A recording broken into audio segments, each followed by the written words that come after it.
आज हम राजस्थान के शेर हल्दी घाटी के योद्धा महाराणा प्रताप को पढ़ने जा रहे हैं। महाराणा प्रताप अपने आप में एक न केवल ऐतिहासिक व्यक्ति हैं, अपितु राजस्थान की धरती के शेर कह सकते हैं, पर न केवल मेवाड़ के, अपितु ये वो व्यक्ति हैं जिन्होंने कभी अकबर की अधीनता स्वीकार नहीं की। अपनी मिट्टी के लिए इन्होंने क्या नहीं किया, अपना सर्वस्व बलिदान दे दिया। और इनके बचपन का नाम था कीका। कीका का अर्थ क्या होता है? पहाड़ी बच्चा। कीका का शाब्दिक अर्थ होता है या तो छोटा बच्चा या पहाड़ी बच्चा। इनके पिता का नाम क्या था? उदय सिंह। ये वही उदय सिंह है, राणा सांगा के सबसे छोटे पुत्र। कौन? उदय सिंह, जिनका लालन पालन पन्ना भाई ने अपने पुत्र चंदन का बलिदान देकर किया था। लेकिन उदय सिंह अपने उस कर्तव्य निष्ठा के साथ अपने कर्तव्य को नहीं निभा पाए।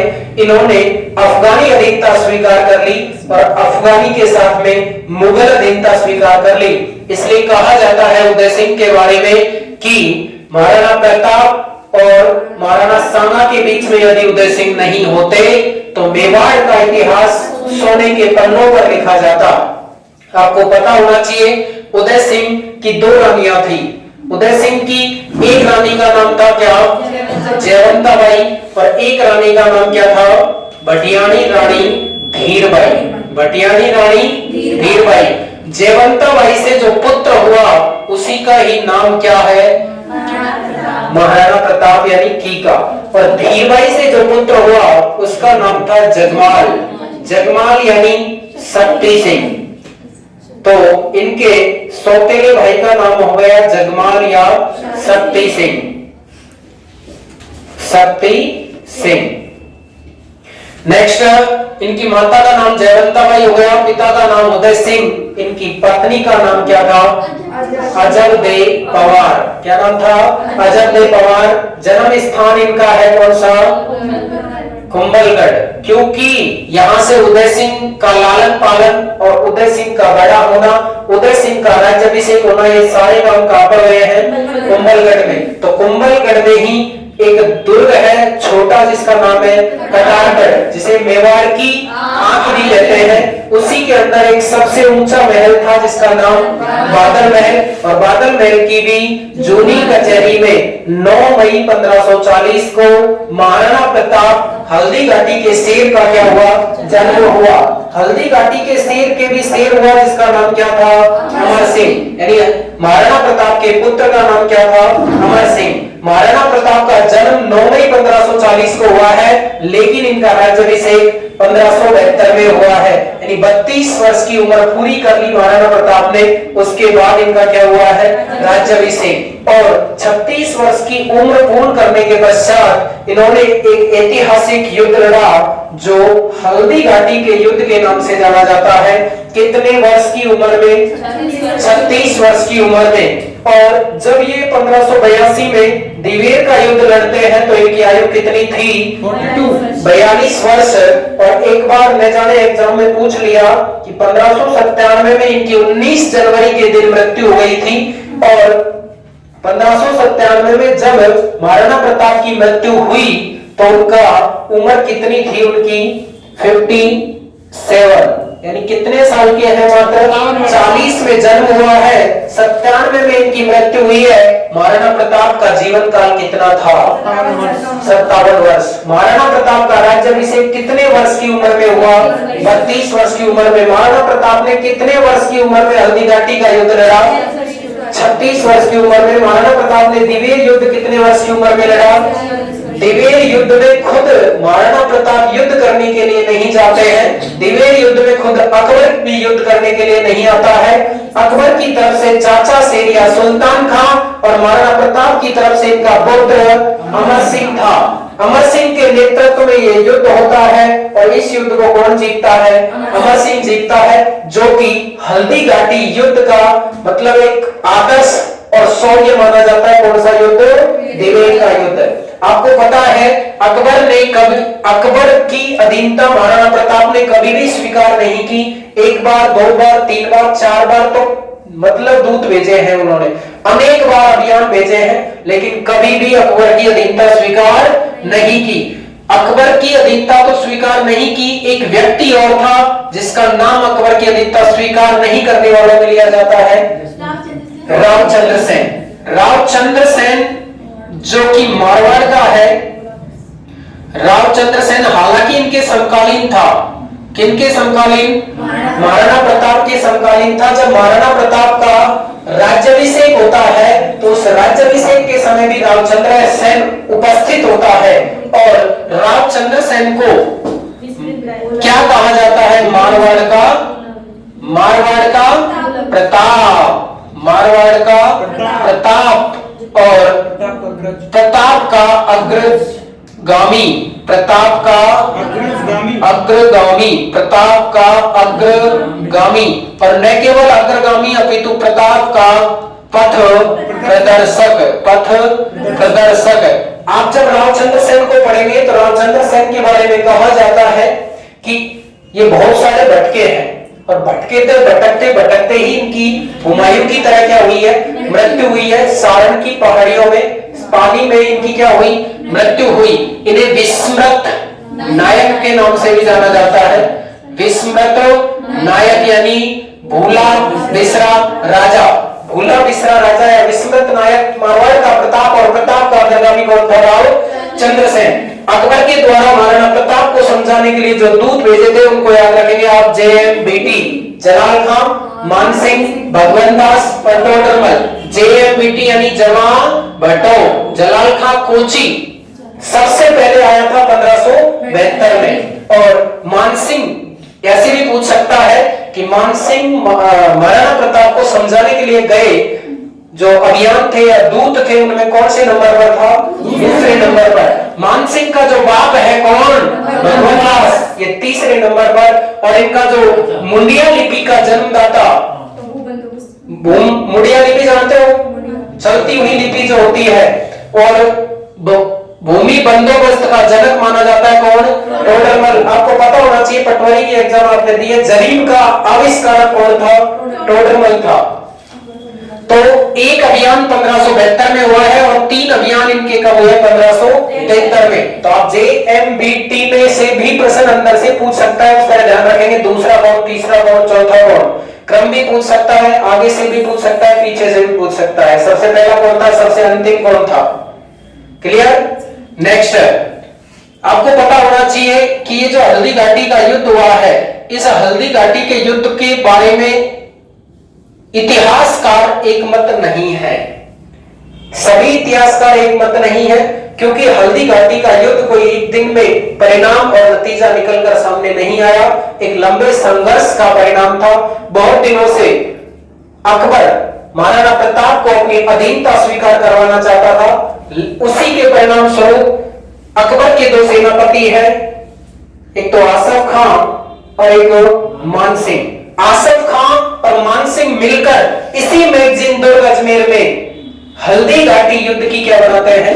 योजना बनाते हैं। तो हल्दी घाटी युद्ध अकबर और महाराणा प्रताप के बीच में हुआ है, लेकिन इसमें स्वयं अकबर उपस्थित नहीं था।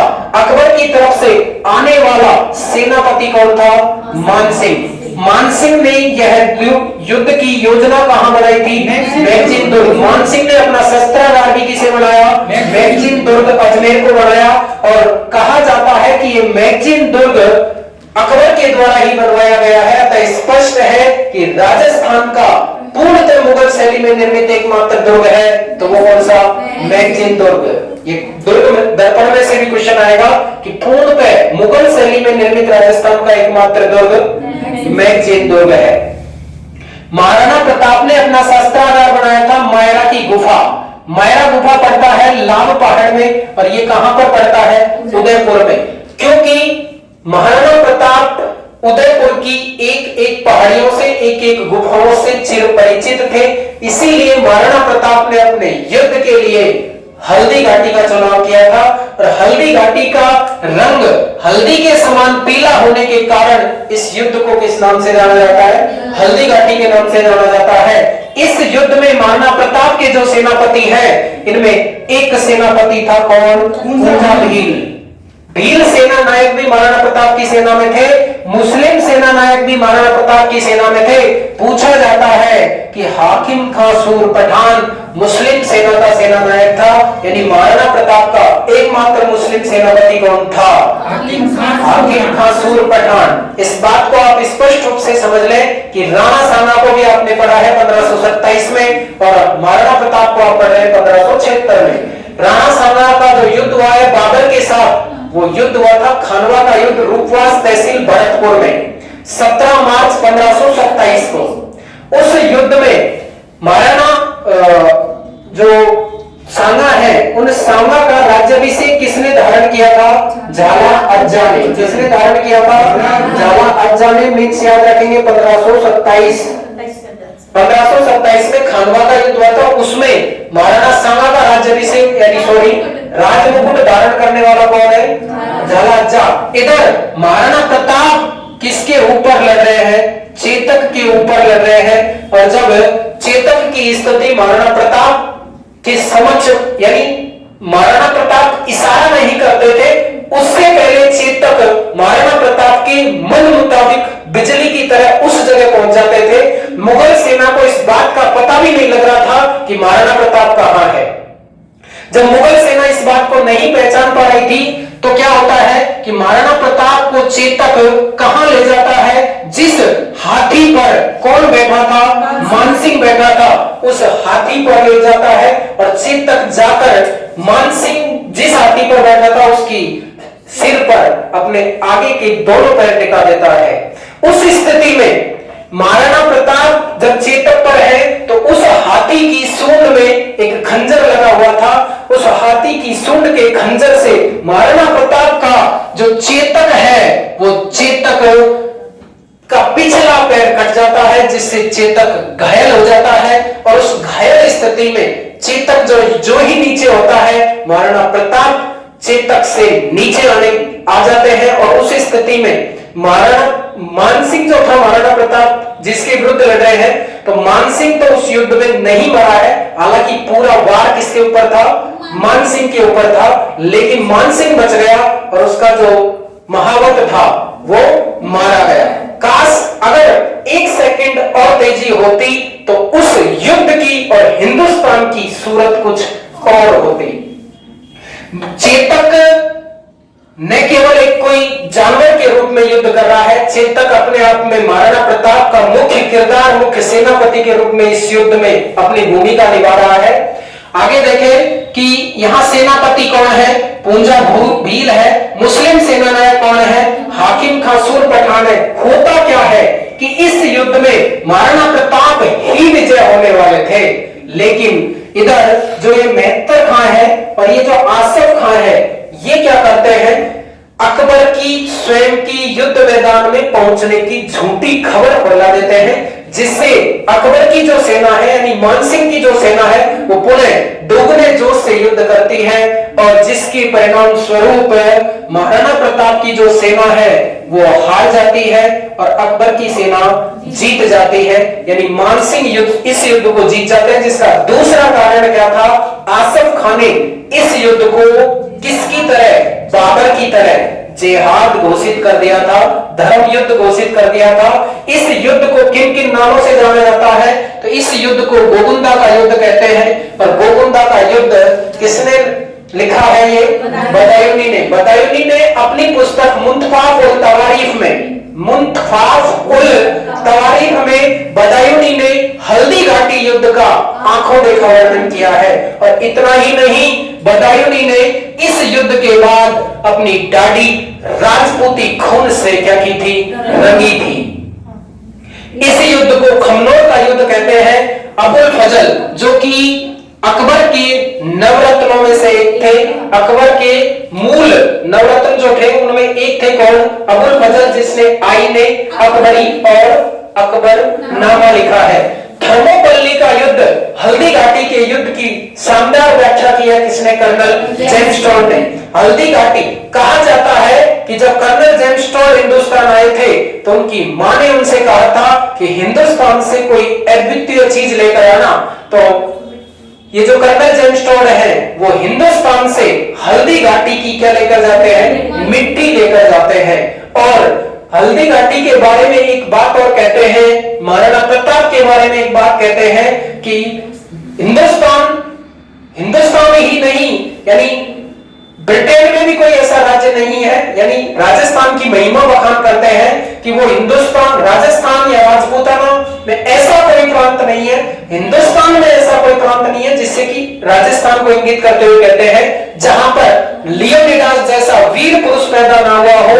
और हल्दी घाटी यानी थर्मोपल्ली से तुलना करते हुए कहते हैं थर्मोपल्ली जैसी जहां पर रणभूमि नहीं हो।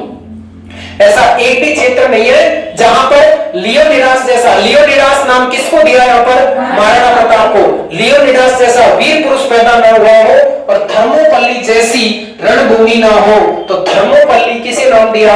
हल्दी घाटी को। कर्नल जेम्स टोड ने हल्दी घाटी को क्या नाम दिया? थर्मोपल्ली। अबुल फजल ने क्या नाम दिया? खमनोर का युद्ध। और बदायूनी ने क्या नाम दिया? गोगलका का युद्ध। इस युद्ध जहां पर हुआ है उसके समीप गांव का नाम है लोहसिंग, इसलिए इस युद्ध को किस नाम से जाना जाता है?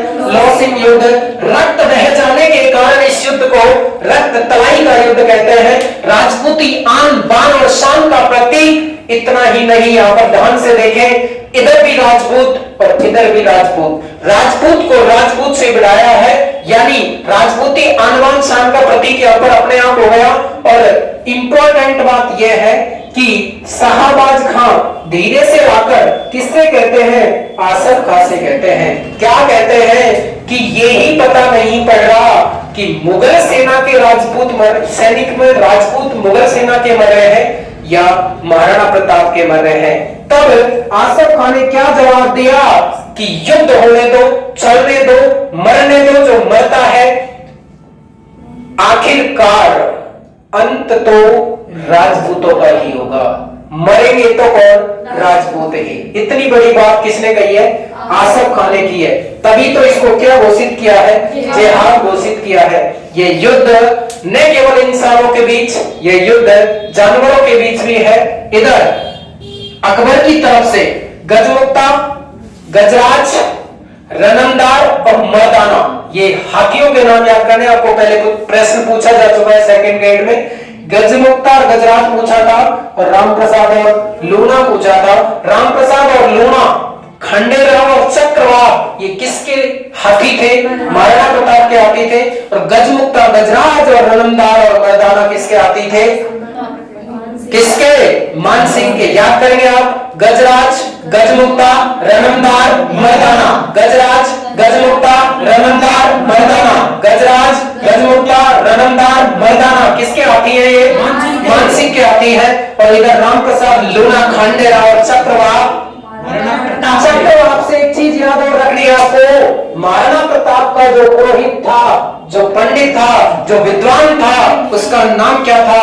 चक्रपाणि मिश्र। चक्रपाणि मिश्र। ये प्रश्न आईएएस 2016 की मुख्य एग्जाम में पूछा जा चुका है कि चक्रपाणि मिश्र कौन था? तो महाराणा प्रताप का क्या था?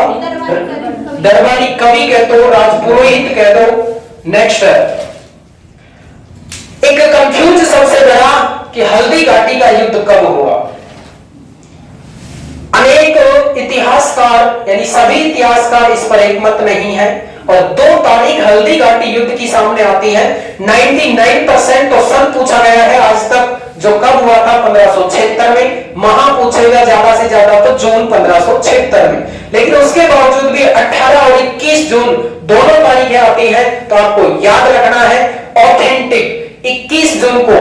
क्यों याद रखना है? क्योंकि माध्यमिक शिक्षा बोर्ड राजस्थान अजमेर और हल्दी घाटी के पास लगे जो शिलालेख है और डॉक्टर गोपीनाथ शर्मा याद नहीं रहे, लेकिन आपको प्रमाणित दो प्रमाण मिल रहे हैं। माध्यमिक शिक्षा बोर्ड राजस्थान अजमेर और हल्दी घाटी के पास लगे शिलालेख के अनुसार यह युद्ध 21 जून को हुआ था, जबकि हिंदी ग्रंथ अकादमी और डॉक्टर दशरथ शर्मा और डॉक्टर आशीर्वाद लाल श्रीवास्तव इस इस युद्ध को कब मानते हैं?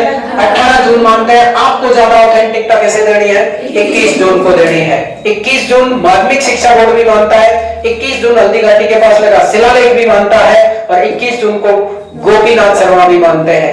18 जून की बात करें तो एक ऑथेंटिक प्रमाण 18 जून का मिलता है, जो क्या है? राजस्थान हिंदी ग्रंथ अकादमी। राजस्थान हिंदी ग्रंथ अकादमी के अनुसार यह युद्ध कब हुआ था? 18 जून को, जबकि माध्यमिक शिक्षा बोर्ड को आपको ज्यादा ऑथेंटिकता देते हुए 21 जून को मानना है। क्लियर? अनुसार भी याद रखना है, किसके अनुसार कौन सा है।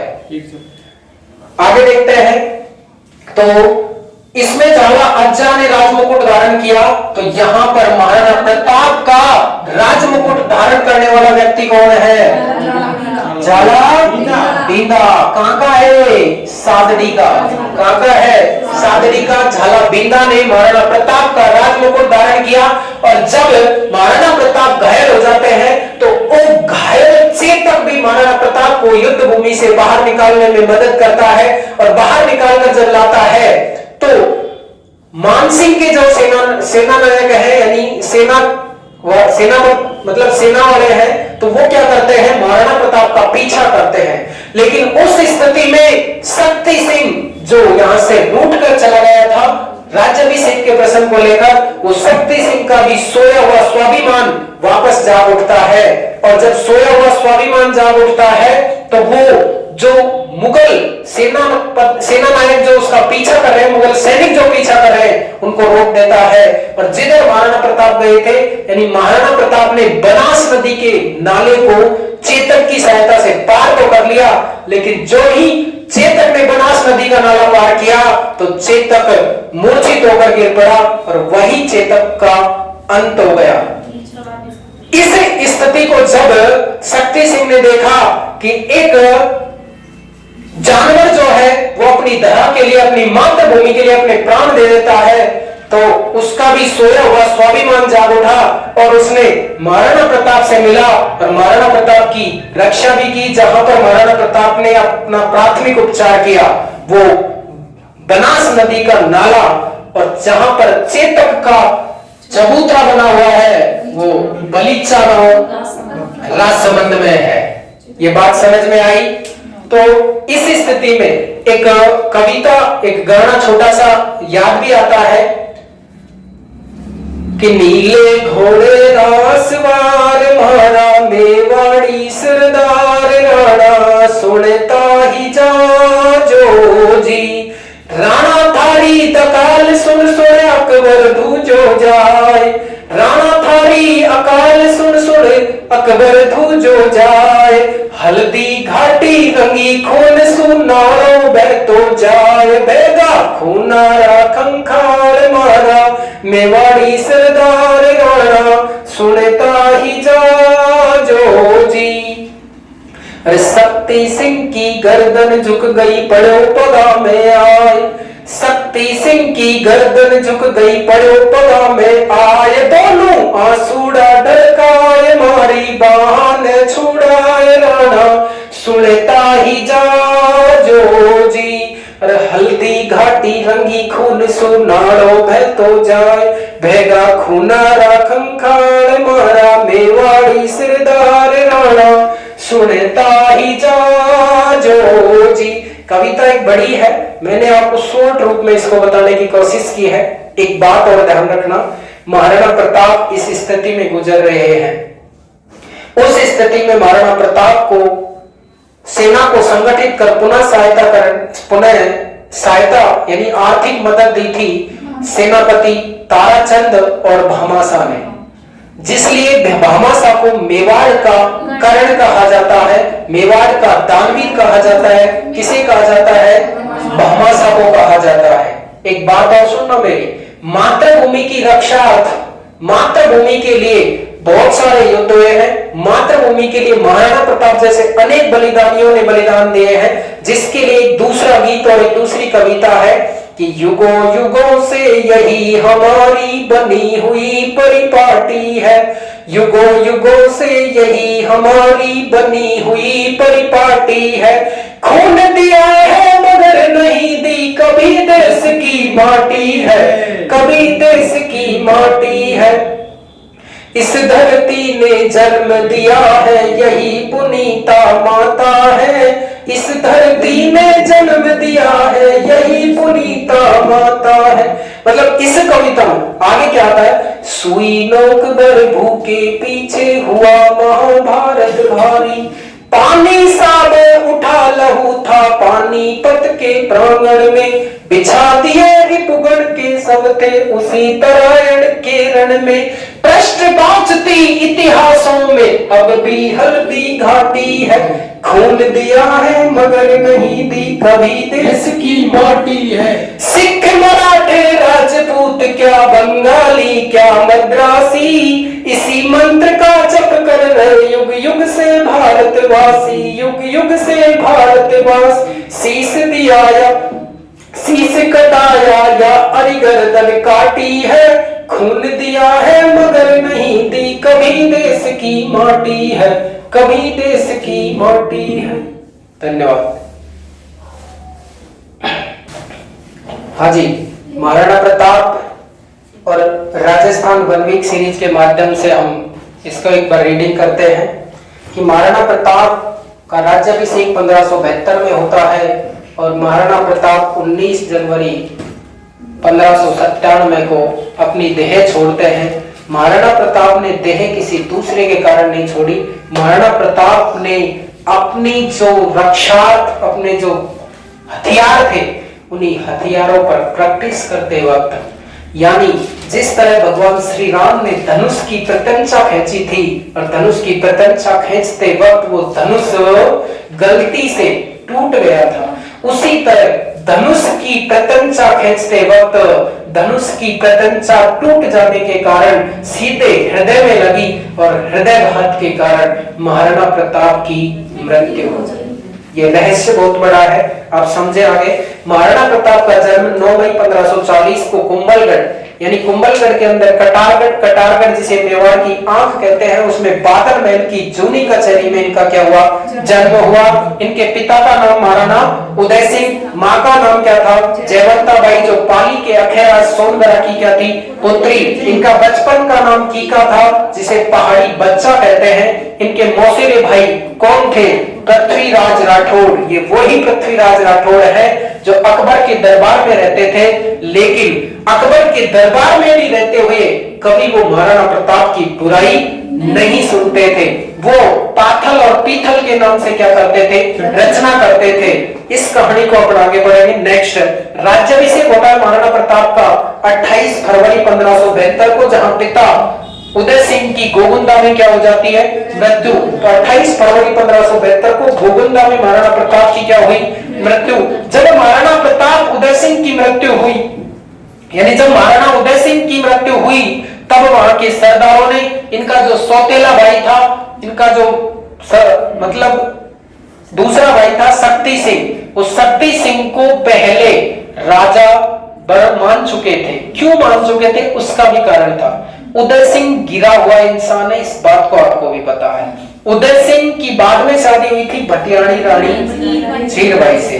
भटियाणी रानी धीरबाई या छीरबाई है, उसे ज्यादा प्रेम करते थे, वो भी शर्त के अनुसार शादी हुई थी और उसमें कहा था, शर्त तो नहीं थी लेकिन उसको ज्यादा प्रेम करते थे। इस वजह से भटियाणी रानी धीरबाई के पुत्र जगमाल को उदय सिंह राजा बनाना चाहते थे और इस स्थिति में वहां के जो सरदार थे उन्होंने राजा मानने से इनकार कर दिया और शक्ति सिंह यानी जगमाल जो है वो जगमाल उदय सिंह से रूठ कर चला जाता है और वो किसकी शरण में जाता है, अकबर की शरण में चला जाता है। नेक्स्ट देखना, यानी राजा मानने से इनकार कर दिया, तब जगमाल शक्ति सिंह रूठ कर अकबर के पास चला गया और प्रताप का राज्याभिषेक 32 वर्ष की उम्र में हुआ। कितने वर्ष की उम्र में, 32 वर्ष की उम्र में महाराणा प्रताप का राज्याभिषेक इन्हीं के नाना अखेराज सोनगढ़ ने किया तथा मध्य प्रदेश ग्वालियर के राम सिंह भी राज्याभिषेक के समय उपस्थित थे। प्रश्न पूछा हुआ है, राज्याभिषेक के अवसर पर तलवार बंधाई का कार्य किसने किया था, रावत कृष्णदास ने किया था। किसने किया बोलो, रावत कृष्णदास ने किया। उसी समय महाराणा प्रताप ने प्रतिज्ञा ली कि वह माता के पवित्र दूध को कभी कलंकित नहीं करेगा। महाराणा प्रताप का दूसरी बार राज्याभिषेक कहां पर हुआ, कुंभलगढ़ दुर्ग में हुआ। इस अवसर पर मारवाड़ का शासक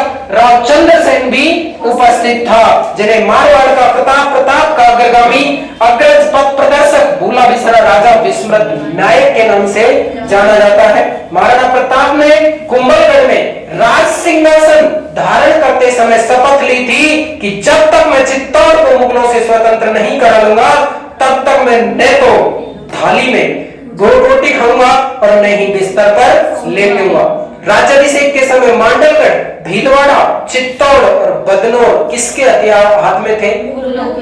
हालांकि महाराणा प्रताप चित्तौड़ को अपने अंत तक मुगलों से स्वतंत्र नहीं करा सके थे।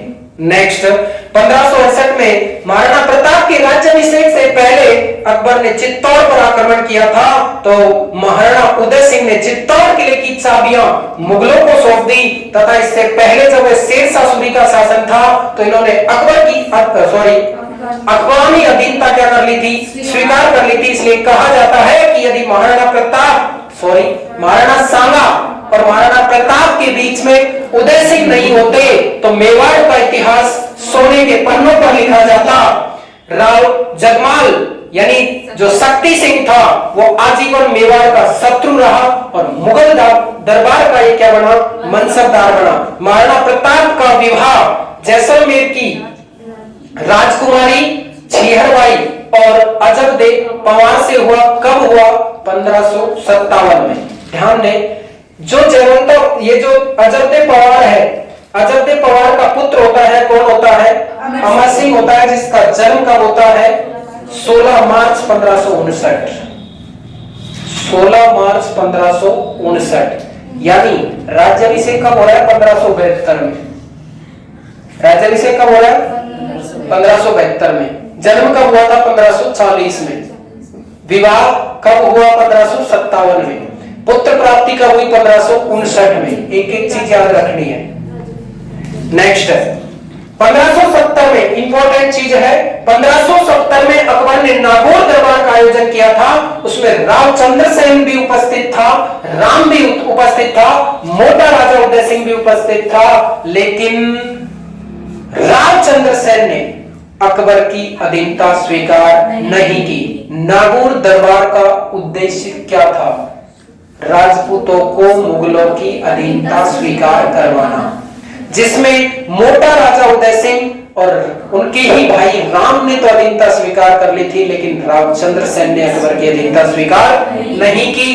अब महाराणा प्रताप को अधीनता स्वीकार करवाने के लिए, समझाने के लिए 4 दूत भेजे थे, जेएम बेटी, जलाल खां, मानसिंह, भगवंत दास और टोडरमल। याद रखेंगे कब कब भेजे थे? नवंबर 1572, जून 1573, अक्टूबर 1573 और दिसंबर 1573। पहला कौन से महीने में भेजा है? जून। नवंबर 1572। दूसरा भेजा जून 1573, तीसरा भेजा अक्टूबर 1573, दिसंबर 1573, लास्ट में भेजा है दिसंबर में। क्लियर? नेक्स्ट, चारों ही शिष्टमंडल महाराणा प्रताप को समझाने में असफल रहे। प्रताप और मान सिंह की जो पहली मुलाकात थी वो उदय सागर झील कहे या फिर पिछोला झील कहे, उसकी पाल पर हुई थी। अमर काव्य वंशावली अकबरनामा में मिलन को क्या बताया गया है? शिष्टापूर्ण बताया गया है। लेकिन बात ध्यान से सुनना कि वह महाराणा प्रताप की ओर से वहां भोजन का आयोजन रखा गया था और भोजन के समय महाराणा प्रताप स्वयं ने जाकर अपने पुत्र अमर सिंह को भेज देते हैं और मान सिंह यह बात को जान जाता है कि राणा प्रताप उससे क्या करते हैं? घृणा करते हैं। घृणा का सीधा कारण आप जानते हैं, क्योंकि मान सिंह ने या आमेर दरबार ने मुगलों के साथ वैवाहिक संबंध स्थापित कर लिए थे, जो घृणा का मुख्य कारण था, क्योंकि आमेर के कछवाड़ों ने अकबर के वैवाहिक संबंध स्थापित कर लिए थे। तब मान सिंह और अमर सिंह के बीच में कहासुनी हो गई। तुर्की का क्या हो गया? पतन हो गया, पर प्रताप का वतन और धर्म शाश्वत रहे। किसने कहा है? अब्दुल रहीम खाना ने। उसके बाद में महाराणा प्रताप ने राजधानी गोगुंदा से कहां स्थानांतरित कर ली? कुंभलगढ़ स्थानांतरित कर ली। और कुंभलगढ़ में महाराणा प्रताप का क्या होता है? राज्याभिषेक। हल्दी घाटी का युद्ध 1576 आप याद रखेंगे। 2 तारीख, एक 21 जून 1576 और एक 18 जून 1576। आपको कंफ्यूज नहीं हो इसके लिए बता देता हूं। ऑथेंटिक राजस्थान माध्यमिक शिक्षा बोर्ड के अनुसार 21 जून, राजस्थान हिंदी ग्रंथ अकादमी के अनुसार 18 जून।